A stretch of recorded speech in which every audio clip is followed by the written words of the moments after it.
ہم وہی کہیں گے جو ہمارا دین ہم کو بتاتا ہے۔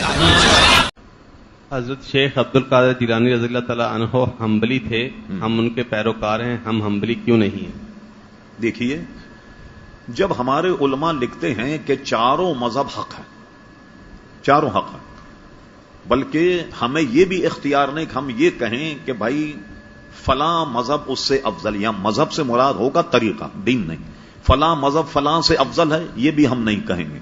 چاروں ائمہ کے پاس اپنے دلائل ہیں، اور ہم بلکہ چاروں مذہب کے لوگ اس میں متفق ہیں کہ اگر ہمیں اپنے مذہب کا امام یعنی حنفی امام نہیں ہو، شرائط امامت اگر اس میں پائی جائیں تو ہم شافعی کے پیچھے بھی نماز پڑھ لیں گے، حنبلی کے پیچھے بھی نماز پڑھ لیں گے، اور جناب مالکی کے پیچھے بھی نماز پڑھ لیں گے۔ مثلا میں آپ کو بتاتا ہوں، کراچی میں منوڑا، کیماڑی میں کچھ آبادیاں ایسی ہیں جو کوکن کے رہنے والے لوگ ہیں، یہ شافعی۔ اب یہیں سے چلے جائیے عالمگیر روڈ، یہ جو گل بہار وغیرہ شادی حال، اس کے سامنے کی جو آبادی ہے یہ سب کوکنی۔ اس باغ کے پیچھے آپ چلے جائیں، وہاں بھی ساری آبادی جو کوکنیوں کی ہے، اور وہاں کوکنیوں کی ایک مسجد بھی ہے، یہ سارے حضرات جو ہیں امام شافعی کے مقلد۔ پوری کراچی میں شافعی حضرات کی ایک مسجد ہے، یہ عالمگیر روڈ جہاں ختم ہو تو جو گراؤنڈ آتا ہے، گراؤنڈ کے اس طرف آپ چلے جائیں، وہاں شافعی حضرات کے مسجد ہے، اور وہ شافعی امام بھی الحمدللہ ہمارے دارالعلوم امجدیہ کے فارغ التحسین جن کا نام قاری محمد اسماعیل صاحب ہے، وہاں کے شافعی حضرات وہاں نماز پڑھتے ہیں، اور محلے کے جو حنفی ہیں وہ بھی ان کے پیچھے نماز پڑھ لیتے ہیں۔ ہم ان کے پیچھے نماز کب نہیں پڑھیں گے؟ وہ جب ہے کہ جب ان میں کوئی شرعی کوتاہی ہو، شرائط امامت نہیں ہو، تب ہم نہیں پڑھیں گے۔ ایک بات، وہ عصر کی نماز ہمارے امام کے وقت میں پڑھائے، یعنی جب سایہ ڈبل ہو جائے، جس کی ہم تفصیل پہلے بتا چکے ہیں، وہ ایک مثل سائے میں، جیسے آج کل 4 بجے ان کا عصر کا وقت ہو جاتا ہے، اگر وہ 4 بجے عصر کی نماز پڑھا، حنفی ان کے پیچھے نہیں پڑھائیں۔ ہم نماز پڑھتے ہیں 5:30 بجے، وقت شروع ہوتا 5:45 بجے، اگر وہ ہمارے وقت میں پڑھائے، ہم شافعی کے پیچھے نماز پڑھ لیں۔ کب؟ جبکہ ہمارا امام موجود نہ ہو۔ تو آخر پورے کراچی کے شافعی حضرات حنفیوں کے پیچھے نماز پڑھتے ہیں پوری کراچی میں، اور کسی کو تردد بھی اس میں نہیں۔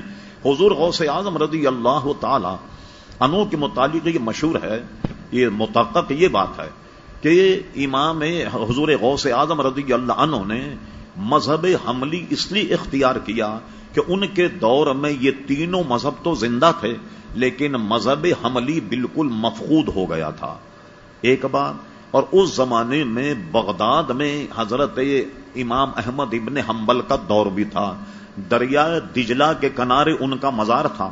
آج سے کوئی 20-25 سال پہلے تک ان کا مزار دریائے دجلہ کے کنارے تھا، لیکن دریا میں جب طغیانی آتی ہے تو لوگوں نے توجہ نہیں کی اور حفاظت نہیں کی، تو ان کا مزار بھی دریائے دجلہ میں کہیں بہہ گیا، اور اب اس کا نام و نشان بھی نہیں ہے۔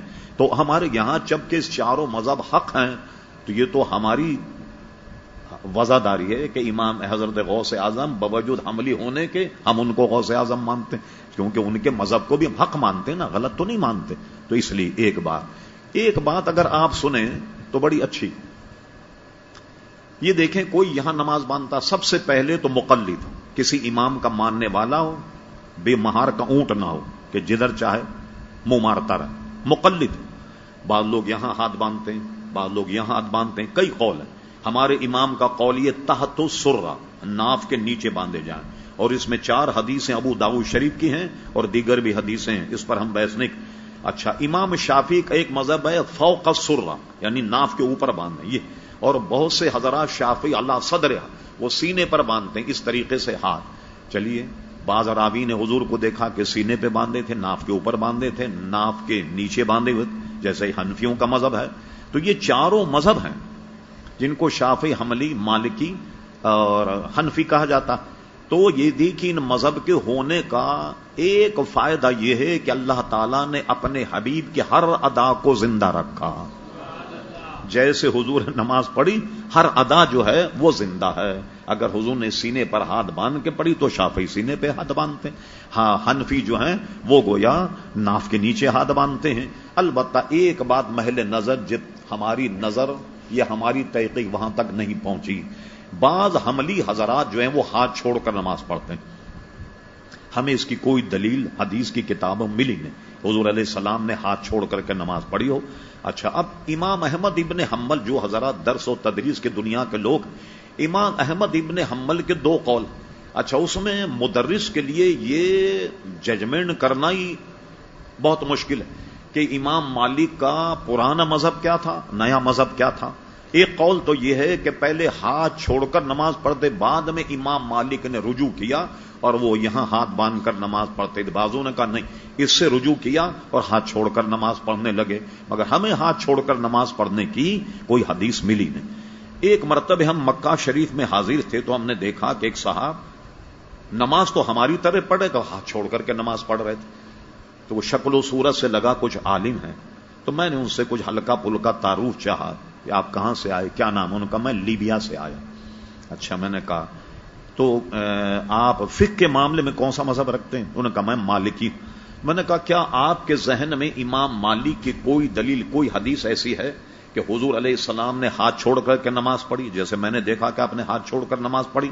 اس عالم دین بھی بڑا دلچسپ آدمی، اس نے مجھے کوئی حدیث یا امام مالک کوئی قول تو پیش نہیں کیا، اور مجھے اس نے یہ کہہ کر ٹرخا دیا کہ بھئی اختلاف اس میں نہ کہ یہاں ہاتھ باندھو، یہاں ہاتھ باندھو، یہاں باندھو. ہم نے کہا کہیں مت باندھو، لہٰذا کھڑے ہو جائیں. سیدھا آپ اختلاف کرتے ہیں کہاں ہاتھ باندھو، ہم نے کہیں بھی ہاتھ مت باندھو. میں نے کہا یہ دلیل تو نہیں، آپ تو امام کا قول پیش کریں، آپ اگر امام مالک کے مقلد یا کوئی حدیث پیش کریں. یہ کہہ کر کہ وہ رخصت ہو گئے. بہرحال دلیل انہوں نے ہمیں نہیں دی. بہرحال بات دور ہو گئی. رفع یدین نہ کرنے پر کوئی حدیث بتا دیجئے. یہ بھی بیکار کی بحث ہے.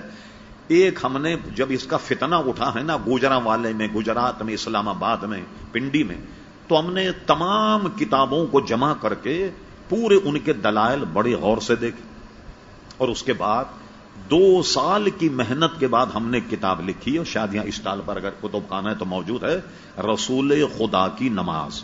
اس میں ہم نے پورے دلائل نقل کیے ہیں جو امام اعظم ابو حنیفہ رضی اللہ عنہ کے. جب آپ نے سوال کیا ہے تو لیجئے اس کا جواب بھی سن لیجئے. آپ رفع دین نہ کرنے پر دلیل کیا؟ صحیح ستہ مسلم شریف کی حدیث. مسلم شریف میں ہے حضور علیہ السلام تشریف لائے، صحابہ کرام کو رفع دین کرتے ہوئے دیکھا تو آپ نے صحابہ سے فرمایا نماز سکون سے پڑھا کرو. یہ کیا گھوڑے کی طریقے سے دم ہلا رہے؟ ایک شمس قبیلہ تھا، ایک شمس، اور اس میں گھوڑے وہ لوگ بہت زیادہ پالتے. تو شمس قبیلے کے جو گھوڑے تھے بہت زیادہ، وہ ہنا کر دم اس طریقے سے اڑاتے تھے اپنی. تو حضور نے فرمایا یہ کیا گھوڑے کی طریقے سے دم ہلا رہا؟ نماز کو سکون سے پڑھو. اس لیے امام نسائی اس حدیث شریف کے اس باب میں لایا. اس میں انہوں نے باب باندھا کہ نماز سکون سے پڑھنے کا بیان، یعنی رفع دین نہیں کیا جائے، یہ حدیث وہاں لائے.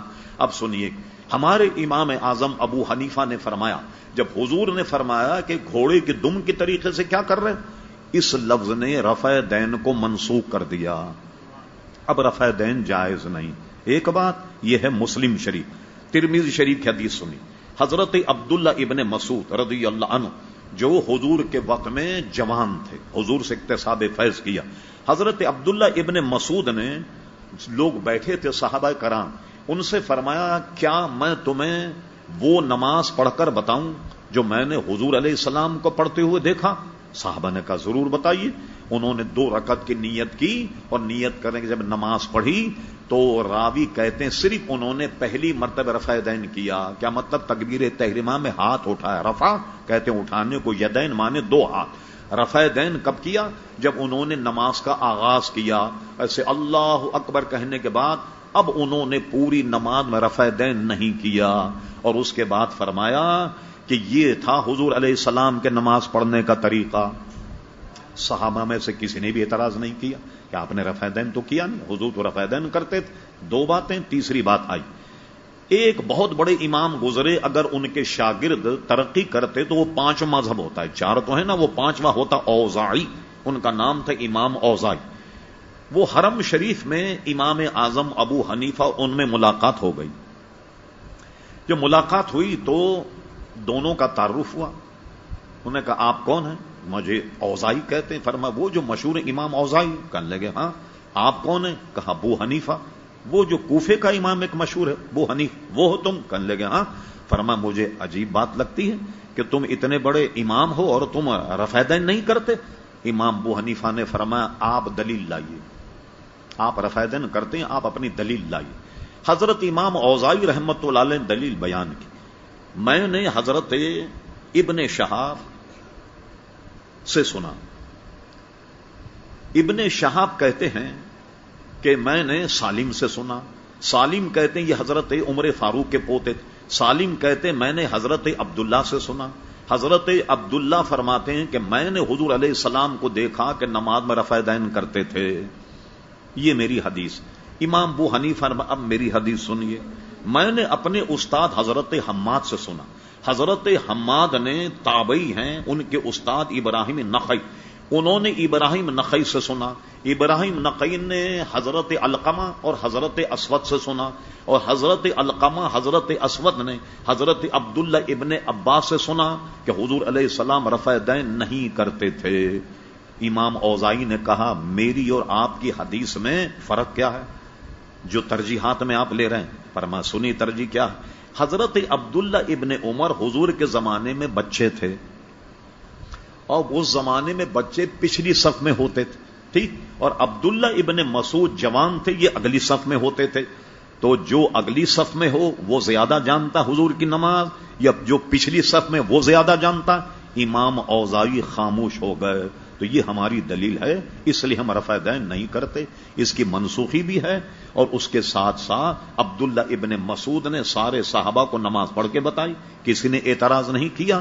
اور ہمارے راوی کیا ہیں جس سے ہم حدیث لیتے ہیں؟ ہمارے امام اعظم ابو حنیفہ، ان کے استاد حضرت حماد، ان کے استاد حضرت ابراہیم نخعی جو مشہور تابعی بھی ہیں، اور دادا استاد امام ابو حنیفہ وہ شاگرد تھے حضرت علقمہ اور حضرت اسود، حضرت علقمہ حضرت اسود حدیث میں شاگرد تھے عبداللہ ابن مسعود کے۔ یہ ہماری سند ہے جو حضور علیہ السلام تک پہنچی، جس میں حضرت عبداللہ ابن مسعود فرماتے ہم نے حضور کو رفع دین کرتے نہیں دیکھا۔